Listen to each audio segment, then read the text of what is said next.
Greetings, colleagues, disaster risk reduction practitioners, and development stakeholders. The increasing frequency, intensity, and complexity of crises are affecting millions of people around the globe, posing enormous challenges to reaching the Sustainable Development Goals. More than ever, the global pandemic has exposed the weaknesses of current institutional, legislative, and policy frameworks to deal with such outbreaks, but has also shown the ability of some countries to adapt and adjust in the face of an unprecedented crisis. Such crisis requires us to capitalize on past recovery experiences while taking a closer look at how these responses were managed at the institutional and government levels. Effective and efficient recovery processes are important to protect development gains that remain after an adverse event and to build resilience, or as I like to say, build forward better to improve development pathways. In order for this to occur, it is imperative that countries have a clear institutional setup to lead, manage, and monitor their recovery efforts. With this in mind, I would like to present UNDP's Handbook on Recovery Institutions at this International Recovery Forum.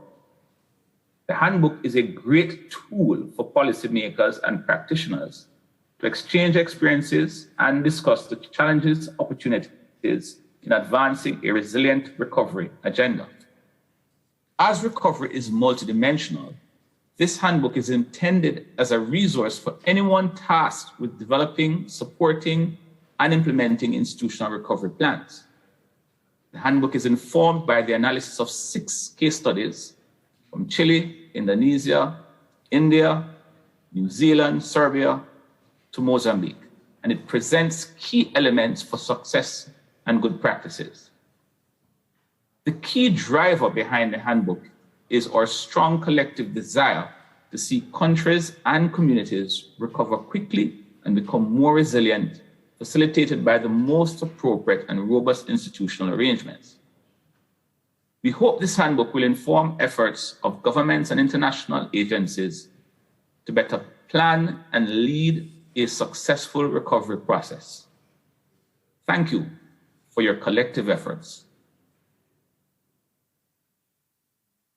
Greetings, colleagues and friends.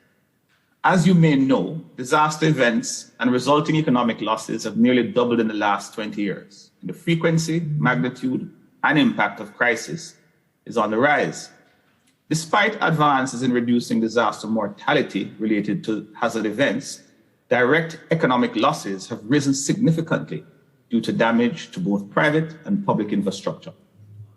While loss of infrastructure disrupts services, loss of housing for a poor family can have even more devastating and lasting consequences.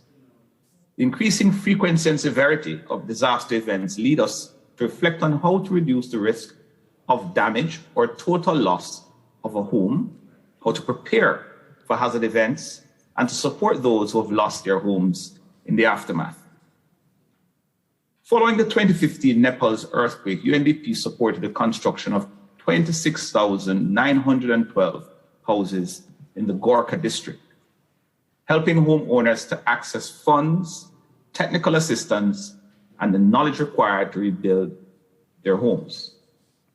Funded by the government of India, this initiative not only facilitated the rebuilding of homes, but also contributed to the localization of viable disaster resilient technologies that reduce disaster risk and increase resilience. UNDP's Handbook of Owner-Driven Housing Reconstruction has been developed based on Nepal's post-earthquake housing reconstruction experience. It seeks to inform and to guide post-disaster housing recovery efforts in any context.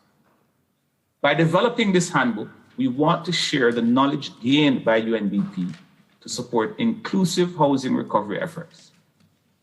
While the handbook provides technical information on housing reconstruction and its processes, it never loses the focus on those most affected, encouraging the reader to take into consideration how to develop participatory, inclusive, and transparent housing recovery processes. We hope that you will join us in sharing this experience globally and take forward the Nepal example of owner-driven housing reconstruction to all crisis-affected communities. Thank you.